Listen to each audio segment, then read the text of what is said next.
मेरे प्यारे बच्चों को नमस्कार। कैसे हैं आप लोग? ठीक होंगे, जबरदस्त होंगे, ललन टॉप होंगे भाई, पढ़ रहे होंगे ठीक ठाक हैं। तो अब जो पढ़ने वाले हैं प्यारे बच्चों, हम पढ़ने वाले हैं अभ्यास 1F। अभ्यास 1F, ठीक है। इससे पहली जो अभ्यास थी हमने उसको दो पार्ट में कंप्लीट किया था, पार्ट 1 और पार्ट 2, ठीक है। वो इसलिए कहते हैं क्योंकि क्लास थोड़ी लंबी हो जाती, और लंबी क्लास थोड़ी बोरिंग हो जाती है, ठीक है। इसलिए हमने दो पार्ट में डिवाइड किया था, वो पार्ट 1 और पार्ट 2। अब जो पढ़ने वाले का बच्चों अभ्यास 1F क्लास 8 की है, ठीक है। अभ्यास 1F ये क्या है? ये पहला क्वेश्चन है अभ्यास 1F का, और पहले में दो क्वेश्चन हमने लिख रखे हैं यहाँ पे, बाकी आगे लिखेंगे, ठीक है ना। थोड़ी बोर्ड पे जगह कम है इसलिए स्पेस कम है। ये जो कथन देख रहे हैं, स्टेटमेंट देख रहे हैं आप प्यारे बच्चों, ये इंपोर्टेंट स्टेटमेंट है, यानी महत्वपूर्ण कथन है। भाई जो भी स्टेटमेंट में लिखाता हूँ ना प्यारे बच्चों, मैं उसी सब्जेक्ट और उसी टॉपिक से संबंधित लिखाता हूँ, क्योंकि भाई ये टॉपिक ही हमारे मैथ को मजबूत करते हैं, स्ट्रॉन्ग करते हैं प्यारे बच्चों, ठीक है। तो ये पॉइंट हमेशा अपने जहन में याद रखना, ये याद होना चाहिए, ताकि जितने भी कंपटीशन के क्वेश्चन होते हैं वो इन्हीं क्लासों से उठ उठ कर जाते हैं। क्लास 6, क्लास 7, क्लास 8, जितनी भी छोटी क्लास हैं, यहीं से क्वेश्चन बन बन के आते हैं, क्योंकि ये चीजें बहुत कम लोग पढ़ा पाते हैं, ठीक है। क्वेश्चन कराते हैं डायरेक्ट, जो भी एक्सरसाइज होती है उसको डायरेक्ट कराना स्टार्ट कर देते हैं, जो टॉपिक है वो नहीं कराते। तो हम क्या करते हैं भाई, पहले टॉपिक को कराना जरूरी है, ताकि ये जो क्वेश्चन है इनकी सहायता से हम टॉपिक को सरल कर सकें, ठीक है प्यारे बच्चों। भाई ये जो कथन है, हमको पता ही नहीं होगा इन कथन के बारे में। ये स्टेटमेंट जो बताया है कि परिमित संख्याओं में योग का तत्समक अवयव शून्य है, हमको पता ही नहीं होगा प्यारे बच्चों कि तत्समक अवयव होता क्या है और शून्य है या नहीं है, हमें पता कैसे चलेगा? पता तभी चल पाएगा तो हमको महत्वपूर्ण कथन यानी कि इम्पोर्टेंट स्टेटमेंट को पढ़ लेंगे हम, ठीक है। और भी है आगे, स्पेस कम था इसलिए मैंने लिखा नहीं है। इन दोनों क्वेश्चन को सॉल्व करने के बाद स्टेटमेंट आगे लिखेंगे हम, ठीक है। तो बहुत ही बारीकी से आपको पढ़ना है पर बच्चों, और कोई भी क्वेश्चन में डाउट होता है या कोई क्वेश्चन समझ नहीं आता है तो आपको उस क्वेश्चन को कमेंट बॉक्स में दे सकते हो, ठीक है। उसका समाधान हम करेंगे, ठीक है। कोई सी भी क्लास का हो सकता है, बेसिक मैथ की भी क्लास है, आप अपने बेसिक को मजबूत कर सकते हो, की प्लेलिस्ट स्टार्टिंग हुई है, ठीक है। क्लास 7 की क्लास अलग चलती है, क्लास 8 की अलग क्लास अलग चलती है, क्लास 6 की अलग क्लास अलग चलती है, ठीक है। तो क्लास 8 की है ये अभ्यास 1F। तो शुरुआत करते हैं। तो पहले पढ़ेंगे महत्वपूर्ण कथन। महत्वपूर्ण कथन में क्या है प्यारे बच्चों? पहला एक महत्वपूर्ण कथन है कि परिमेय संख्या का गुणनफल भी एक परिमेय संख्या होता है। इस कथन को वेरीफाई करेंगे, ठीक है। परिमेय संख्या का गुणनफल भी एक परिमेय संख्या होता है। देखो, मान लो कि मेरे पास 3/2, 3/2 कोई परिमेय संख्या है, और परिमेय संख्या को आप जानते हो, मैंने पहली क्लास में पढ़ाया था, जब क्लास की शुरुआत करी थी प्यारे बच्चों, परिमेय संख्या होती क्या है मैं आपको फिर बता रहा हूँ। परिमेय संख्या बेस संख्या होती है जो P/Q की फॉर्म में लिखी जाती है, जो P/Q के रूप में लिखी जाती है। लेकिन प्यारे बच्चों, जो Q जो होती है, ठीक है, जो Q जो होती है उसका मान जीरो नहीं होता, ध्यान रखना, उसका मान कभी जीरो नहीं होगा, उसका मान जीरो नहीं होगा। P का मान जीरो हो जाए कोई दिक्कत नहीं। आसान शब्दों में कहूं, अंश हमेशा जीरो हो जाए कोई दिक्कत नहीं, लेकिन क्यू जीरो नहीं होना चाहिए, हमारा हर हमारा जीरो नहीं होना चाहिए। अंश बट्टे हर के रूप में जो भिन्न लिखी जाती है वो परिमेय संख्या कहलाती है, बशर्ते क्यू हर का मान जीरो ना हो, बस हर हमारा जीरो ना हो, अन जीरो हो जाए, ठीक है, वो परिमेय संख्या होगी। तो ध्यान दो, परिमेय संख्या का गुणनफल भी एक परिमेय संख्या होता है। तो देखो, एक परिमेय संख्या हमने लिख दी है 3/2, और दूसरी परिमेय संख्या लिख देते हैं हम 8/2। कोई भी दो परिमेय संख्या ले सकते हो अपने एग्जाम्पल के, ठीक है, हिसाब से कोई भी ले सकते हो। मैं कहूँ A/B, ये भी एक परिमेय संख्या है, ठीक है, गुणा B/C, एग्जाम्पल में दे रहा हूँ मैं, ठीक है। अगर मैं इन दोनों ही गुणा करूं, गुणा की संक्रिया भी मैंने आपको बताई है, गुणा किस प्रकार होती है भिन्नों की।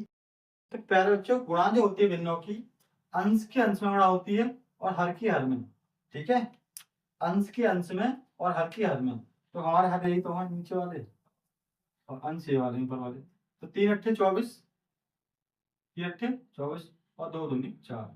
तो मुझे बताओ कि पी बट्टे क्यू के फॉर्म में नहीं है भाई? पी बट्टे क्यू के फॉर्म में है या नहीं? आप कहोगे हाँ सर पी बट्टे क्यू के फॉर्म में है। तो ये एक परिमेय संख्या है, तो ये एक परिमेय संख्या है। यहाँ पर पी की जो वैल्यू प्यारे बच्चों वो 24 है और क्यू की वैल्यू है वो 4 है। ठीक है, कितनी है? 4 है, या कितनी? 24 है। यहाँ पे क्यू का मान 0 नहीं है। तो प्यारे बच्चों ये क्या होगी? एक परिमेय संख्या होगी। तो ध्यान रखना, कभी भी दो परिमेय संख्या गुणनफल हमेशा परिमेय संख्या होता है। ठीक है, कभी भी दो परिमेय संख्या का गुणनफल हमेशा क्या होता है प्यारे बच्चों?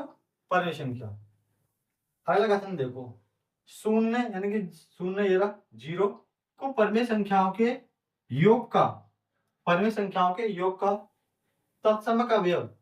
अब जानेंगे तत्समक अवयव। इस टॉपिक से, इस कथन से ये वाला कथन सॉल्व होगा।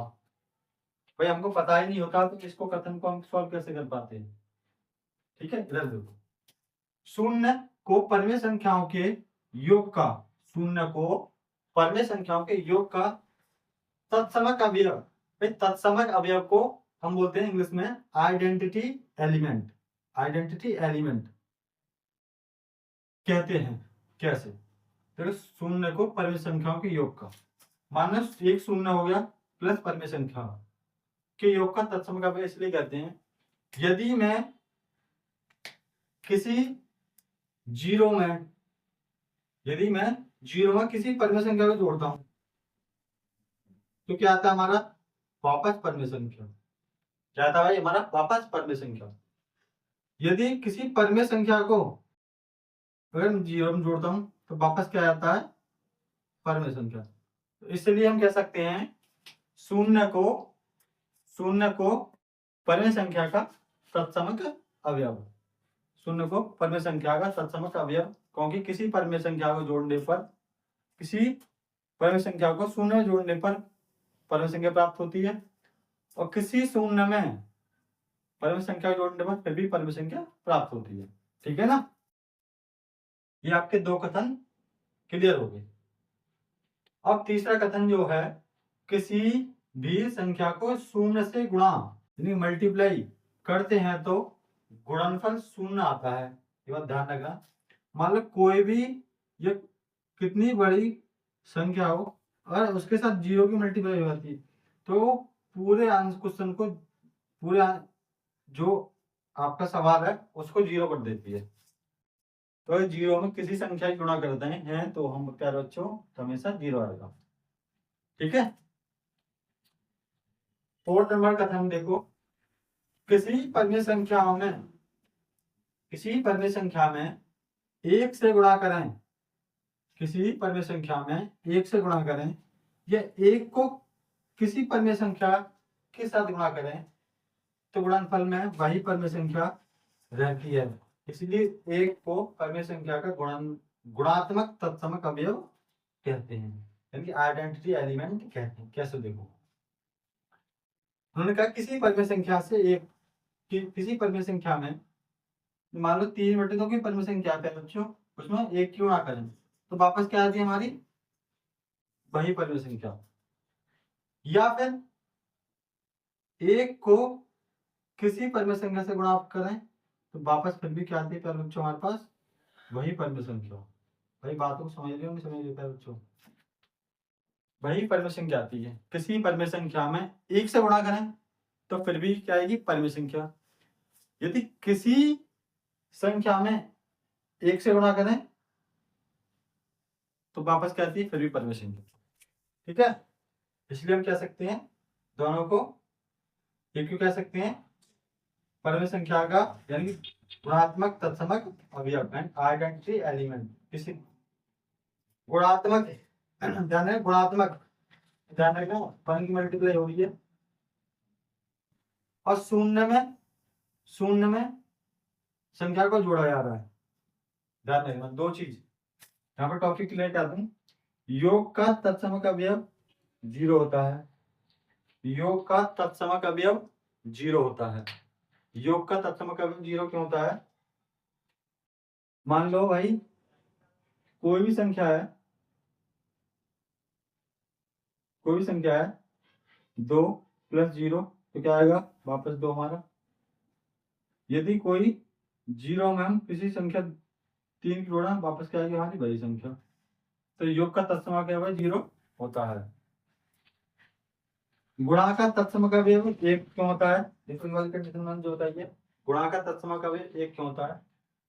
क्योंकि मैं यदि दो परमेय संख्या गुणा करूं, यदि दो परमेय संख्या गुणा करने पर मेरा आंसर 1 आता है, तो वह 1 जो होगा गुणा का तत्समक अवयव होगा। कैसे?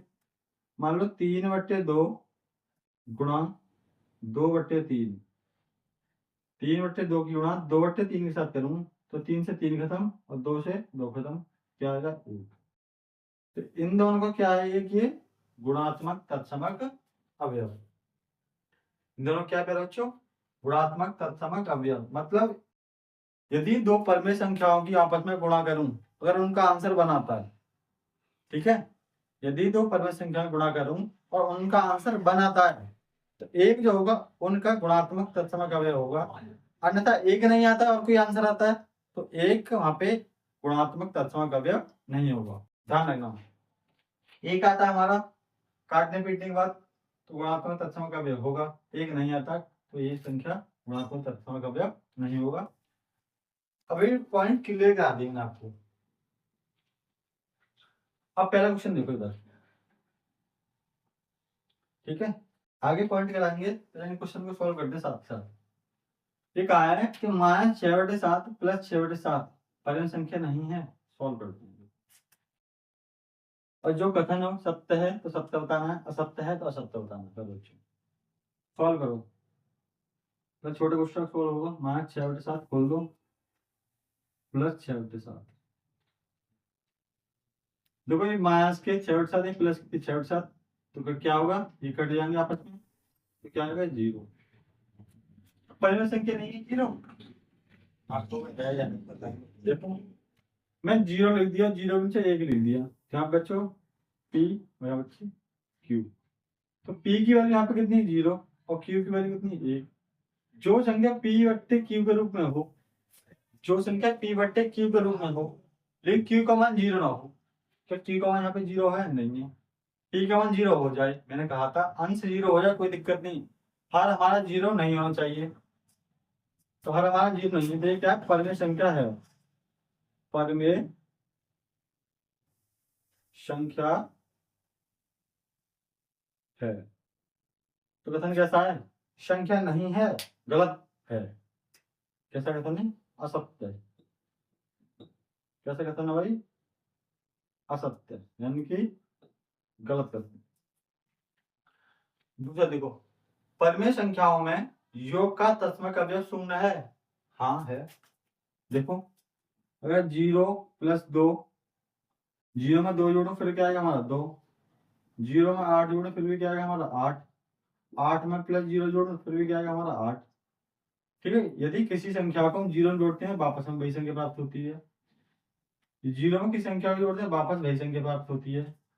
यदि किसी संख्या को हम फिर 0 में जोड़ते हैं तो फिर भी वापस वही संख्या प्राप्त होती है। तो इसलिए हमारा 0 का तत्समक अवयव है।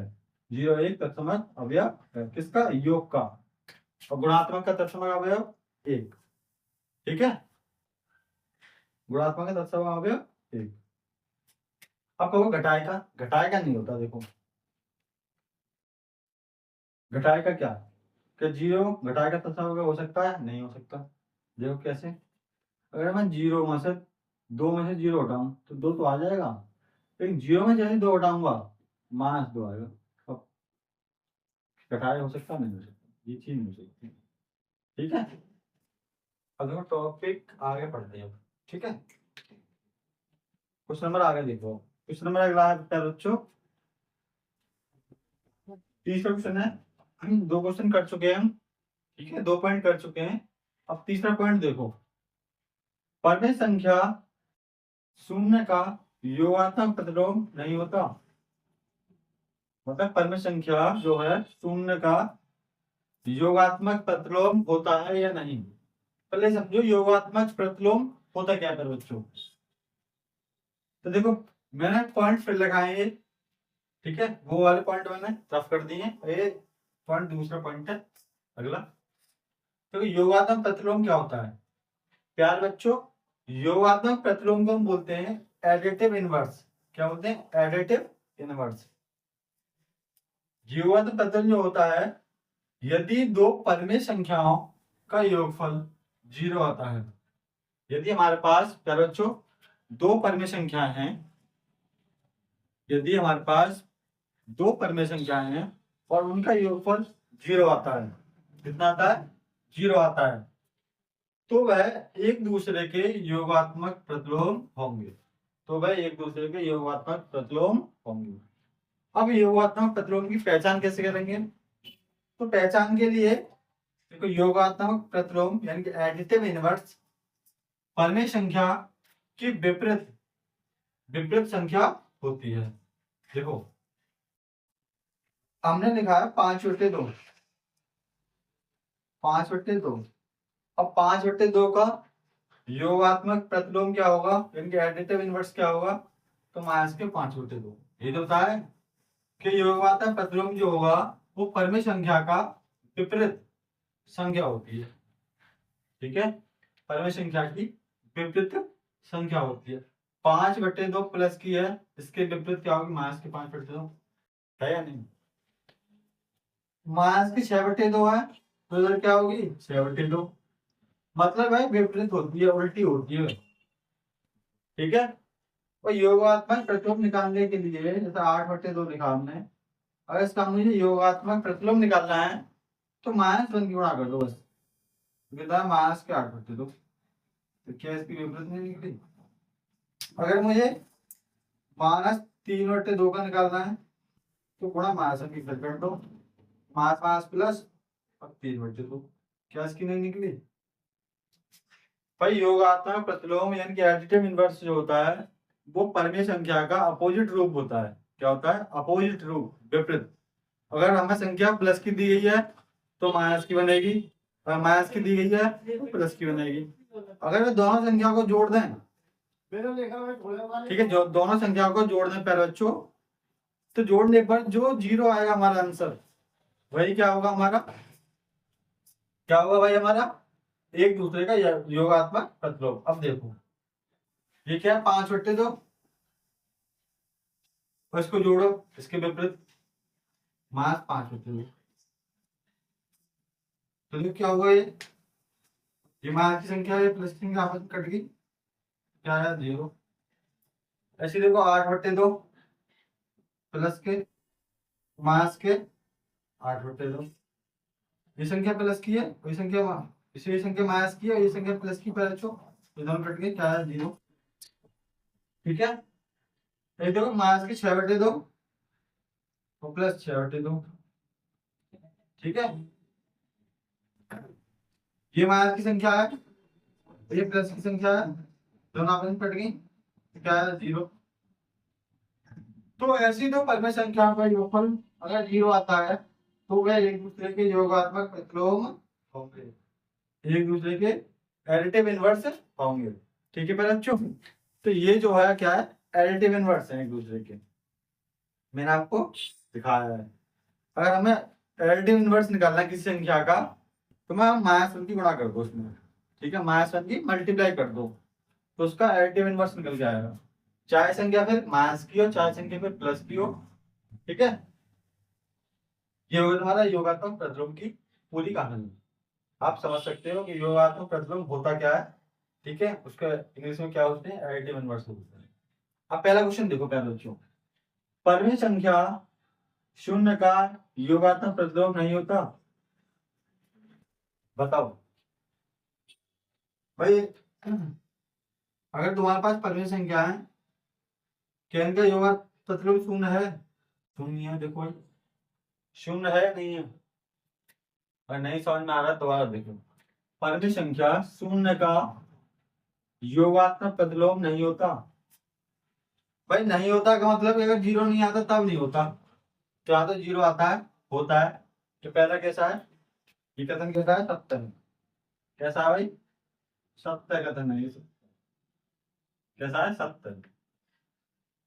ठीक है, देखो होता है, जीरो आता है तो होता है।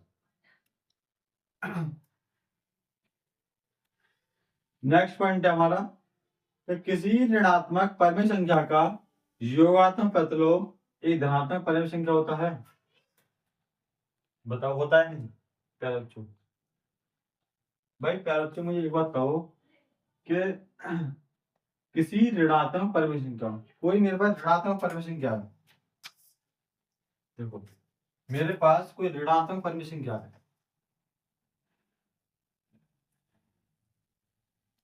ऋणात्मक परम संख्या, किसी ऋणात्मक परम संख्या का योगात्मक प्रतिलोम एक धनात्मक परम संख्या होता है। तो देखो अगर मुझे इसका योगात्मक प्रतिलोम बनाना है ऋणात्मक परम संख्या का, किससे गुणा करूंगा, -1 से, -1 से गुणा करूंगा, माइनस प्लस, तो 6 बदल दो कि ऋणात्मक परम संख्या का योगात्मक प्रतिलोम एक धनात्मक परम संख्या नहीं है। कर बच्चों बताओ है, तो ये भी कथन कैसा है, सत्य है। संख्या होती है, हाँ होती है, सही बात है, ठीक है, सत्य कथन है। ठीक है,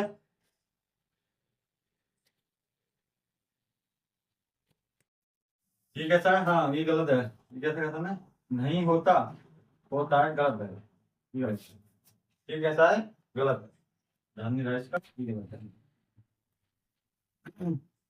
परमी संख्याओं में घटाने का तत्समक अवयव शून्य है। परमी संख्याओं में घटाने का तत्समक अवयव शून्य है। देखो 2 में अगर 0 जोड़ो क्या आएगा, 2, 0 में 3 जोड़ो क्या आएगा, पर बच्चों 3, 0 में 10 जोड़ो क्या आएगा, पर बच्चों 10, अगर मैं 0 में 0 में क्या आएगा, पर बच्चों 0। तो योग का तत्समक अवयव क्या होगा, 0 हो गया, तो हमारा वही संख्या प्राप्त हो गया, वही संख्या हमारे पास प्राप्त हो गया। तो योग का तत्सम अवयव क्या हो गया, 0। ये क्लियर हो गया। योगात्मक प्रतिलोम क्या होता है, 0, क्या होता है, 0। और योग का तत्सम अवयव क्या होता है, 0, क्योंकि हमारे पास 0 में कोई संख्या जोड़ा या किसी संख्या में 0 जोड़ा तो हमें प्राप्त वही संख्या प्राप्त होती है, प्राप्त वही संख्या प्राप्त होती है भाई। अब क्वेश्चन जो कह रहा है, ये कह रहा है बच्चों परमी संख्याओं में घटाने का तत्सम अवयव 0 है। चेक करते हैं, तो 2 में से 0 हटाओ कितना आया, 2, कितना आया, 2।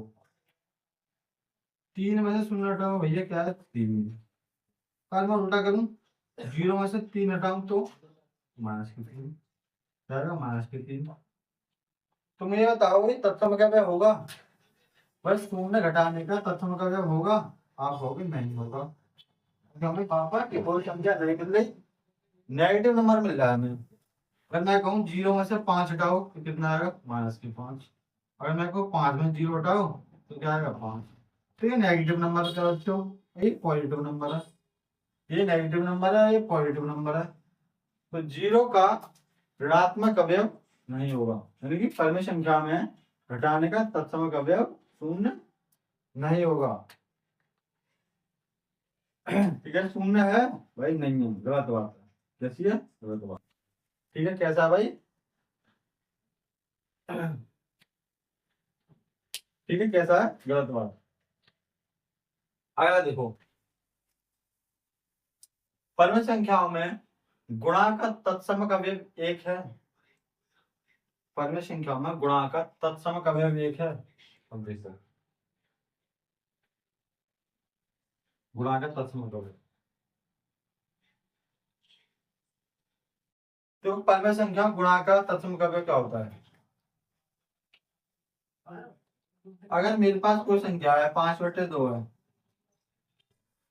ठीक है, अगर मेरे पास क्या है 5/2, अगर मैं 5/2 में इसका गुणात्मक प्रतिलोम निकालूं, गुणात्मक प्रतिलोम निकालूं, तो भाई गुणात्मक प्रतिलोम जो होता है वो क्या होता है, उल्टा हो जाता है। अगर ए बट्टे बी है तो इसका गुणात्मक प्रतिलोम कितना होगा, बी बट्टे ए, बी बट्टे ए, ए बी बट्टे ए होगा। कहने का मतलब है यदि दो परमेय संख्या गुणनफल, यदि दो परमेय संख्या गुणनफल एक के बराबर है, तो दो परमेय संख्या गुणनफल हमारा एक के बराबर आता है तो वो हमारी क्या होगी, गुणात्मक प्रतिलोम होगा। और ये हमारा आंसर आया एक के बराबर, तो ये हमारा क्या होगा, गुणात्मक प्रतिलोम। यानी कि एक जो होगा, एक जो होगा परमेय संख्या में गुणाकार तत्समक अवयव एक हो। गुणाकार तत्समक अवयव कितना होगा पहले बच्चों, एक होगा। कितना होगा, एक होगा। तो ये भी हमारा कथन कैसा है, सत्य है। कैसा है, सत्य है। ये ध्यान रखना, गुणाकार तत्समक अवयव कितना होता है, एक। ठीक है। अब देखो, एक ऋणात्मक परमेय संख्या, एक ऋणात्मक परमेय संख्या का गुणात्मक प्रतिलोम एक ऋणात्मक परमेय संख्या होता है।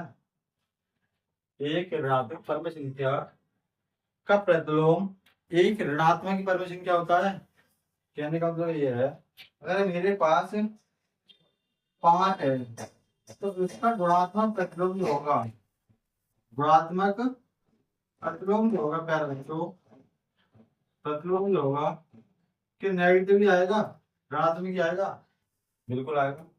एक हम क्या मान सकते हैं, इसके नीचे एक मान सकते हैं। इसको उल्टा करेंगे तो क्या आएगा, एक बट्टे -5।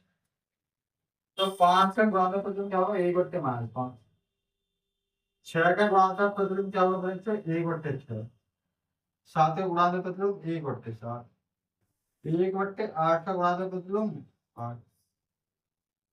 भाई तत्समक अवयव एक तभी तो बनेगा अगर मैं 6 की गुणा 1/6 में करूँ। पहले तो 6 से 6 खत्म, 1 बट्टा मेरे पास, 7 से 7 खत्म, गुणा में 1 बचा मेरे पास, 8 से 8 खत्म कर मेरे पास। ठीक है, 1 बचा मेरे पास। तत्समक अवयव गुणा का एक तभी तो निकलेगा जब हम उसके उल्टे से गुणा करें। ठीक है, अब देखो आगे के समय क्वेश्चन नंबर अगला कह रहा है, एक ऋणात्मक परमेय संख्या का गुणात्मक प्रतिलोम एक ऋणात्मक परमेय संख्या होता है। ये कह रहा है कोई हमारे पास नेगेटिव परमेय संख्या है, क्या उसका गुणात्मक प्रतिलोम एक नेगेटिव परमेय संख्या होगा। समझो, देखो जरा, गुणात्मक प्रतिलोम होता क्या है, यदि दो परमेय संख्याओं का गुणनफल एक हो, यदि हमारे पास दो परमेय संख्या हो और उन दोनों की गुणा करिए आपस में और उसका गुणनफल यानी कि आंसर हमारा एक आए, तो वह एक दूसरे के गुणात्मक प्रतिलोम होंगे।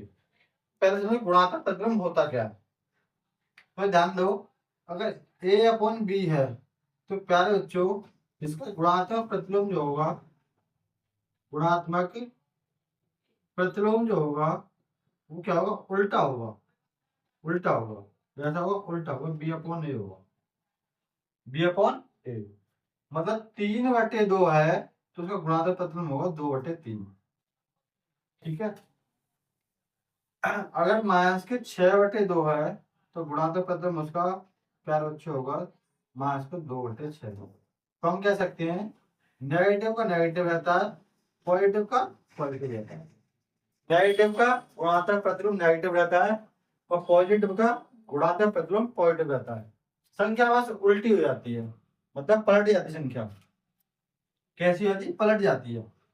अब देखो 3/2 की गुणा अगर मैं 2/3 में करता हूं, दो परमेय संख्या गुणनफल एक आता है, काटो 3 से 3 में, 2 से 2 खत्म, एक आया तो एक दूसरे के गुणात्मक प्रतिलोम होंगे।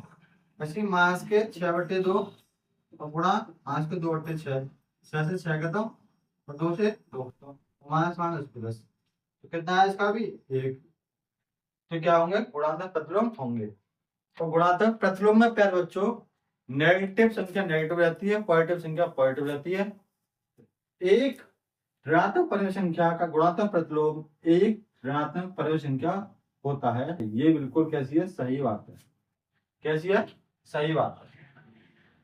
अब देखो क्वेश्चन नंबर 8वां। ठीक है, 8 है क्वेश्चन। यदि परमेय संख्या x का योगात्मक प्रतिलोम x है, मान लो यदि कोई परिमेय संख्या x है, उसका योगात्मक प्रतिलोम x ही है, कितना है? x ही है, तो x बराबर 0। तो बताओ ये सही है गलत है? समझोगे। उसने कहा कि मेरे पास कोई नंबर x बराबर 0 है, कितना? x बराबर 0। क्या उसका योगात्मक प्रतिलोम x ही होगा? x ही होगा। तो x बराबर क्या है? 0।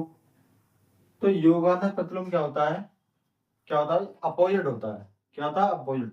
अगर मेरे पास 6 है, माइनस का 6 है, तो उसका प्लस का 6, इसका योगात्मक प्रतिलोम होगा बराबर 0 के बराबर है। अगर 7 है तो इसका योगात्मक प्रतिलोम होगा -7 बराबर 0 होगा। और 8 है तो इसका होगा -8 बराबर 0 आएगा। तो क्या होता है? योगात्मक प्रतिलोम अब एक दूसरे का अपोजिट होते हैं। और उसने कहा है कि x बराबर 0, तो 0 ना तो नेगेटिव होती ना पॉजिटिव। तो 0 को अगर 0 में जोड़ूं तो क्या आएगा मेरा? 0। अगर 0 को अगर मैं 0 में जोड़ूं तो पहले अक्षर क्या आएगा? 0 ही आएगा, क्योंकि क्योंकि भाई उसने कहा x का योगात्मक प्रतिलोम x ही है। x का मैंने x की जगह क्या माना है? 0। x की क्या माना है? 0, क्योंकि उन्हें दिया है कि x बराबर 0। x बराबर 0, तो x को मैंने क्या माना? 0। और 0 में मैं 0 को जोड़ूं, मतलब x को मैं x में ही जोड़ूं तो क्या 0 आता है? तो मैं जानता हूँ x बराबर मुझे 0 दिया है, मतलब x बराबर मुझे 0 दिया है, बराबर 0 आएगा। ठीक है? कैसी बात है? सही बात है। कैसी बात है भाई? ये भी भाई सत्य बात है। ठीक है, अब चलते हैं क्वेश्चन नंबर 2 की तरफ।